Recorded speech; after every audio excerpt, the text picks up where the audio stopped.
Barb says it's hard to call me Robert and probably harder to call me Doctor. But anyway, so here I'm Rob before you.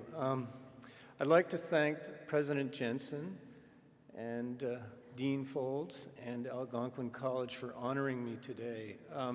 It's indeed a privilege and an honor, and also to address you folks today. Over the years, I've witnessed the dramatic growth of Algonquin College, but more to the point, I've seen you folks in action, and that's what really warms my heart.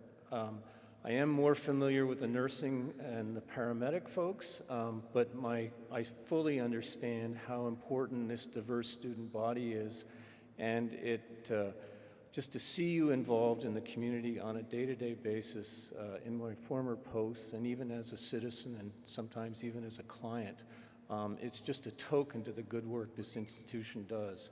So it's a real joy to be up here and to see the bright lights apart. I think I saw more when I was coming up, the joyous faces and the enthusiasm. And I want to just congratulate you all for your hard work and your perseverance. This is a tremendous achievement, and this day belongs to you. No doubt about it. Congratulations.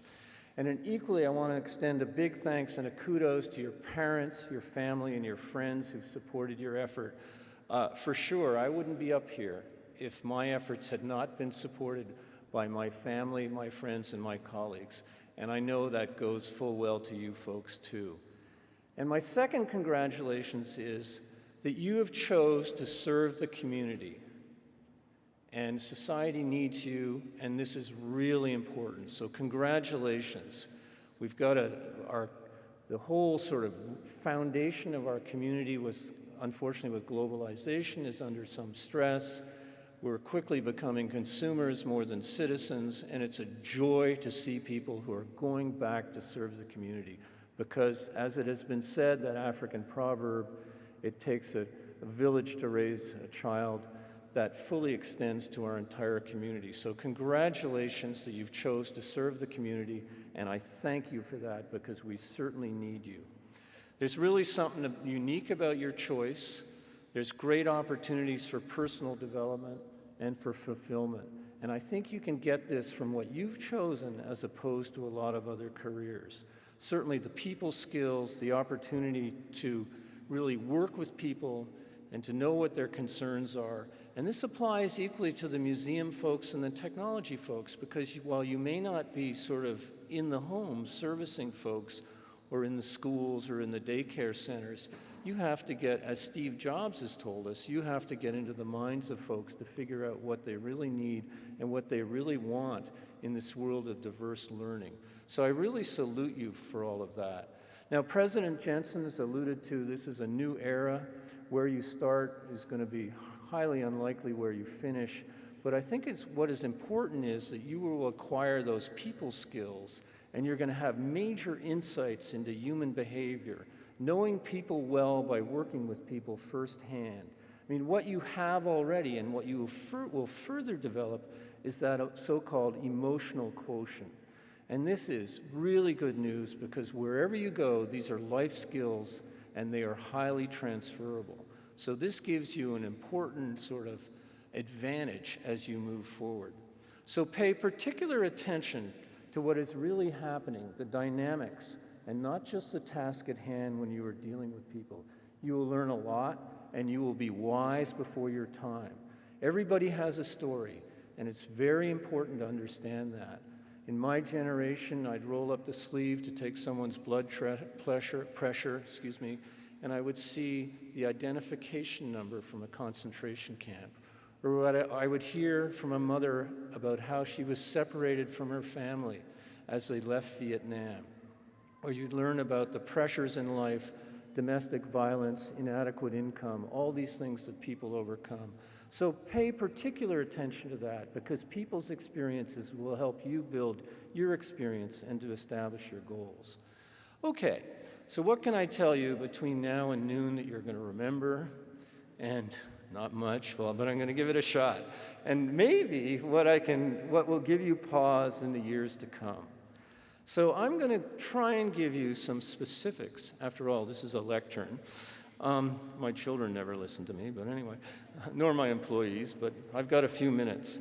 So it's really all about life, work, and life-work balance. And Cheryl did, President Jensen did address some of these issues, and I'll try.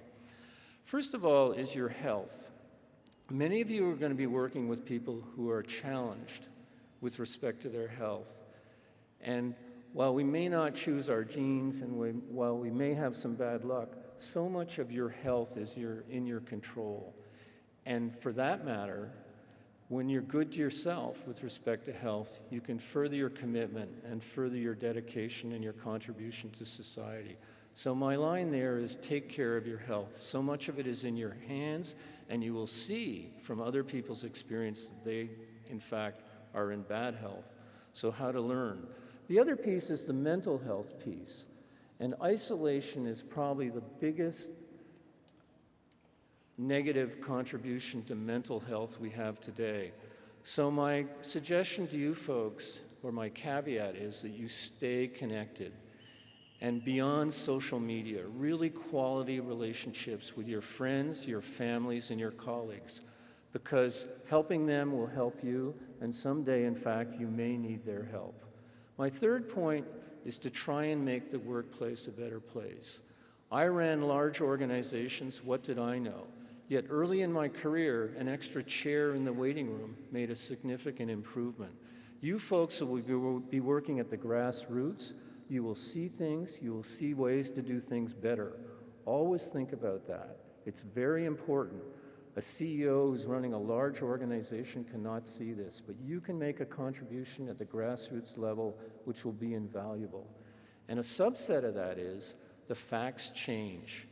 We now know that juice is not the best thing to have in the morning. We now know that CPR is done in a different way than I learned. So seek out mentors like you've had here, and also in short order, you will be mentoring. Work as a team. People will teach you, you will teach them. That's all part of making the workplace a better place. And finally, a big smile can melt an iceberg, and small acts of kindness, small multiple acts of kindness are what good quality work and taking care of business, but better yet, taking care of people is all about. So in conclusion, I just want to remind you that you will have an unmatched insight into the private lives of people from all walks of life. This is a privilege. But it bestows a responsibility, and you have a unique passport to cherish and to respect. Congratulations, live your dreams, and all the best on your journey. Thank you.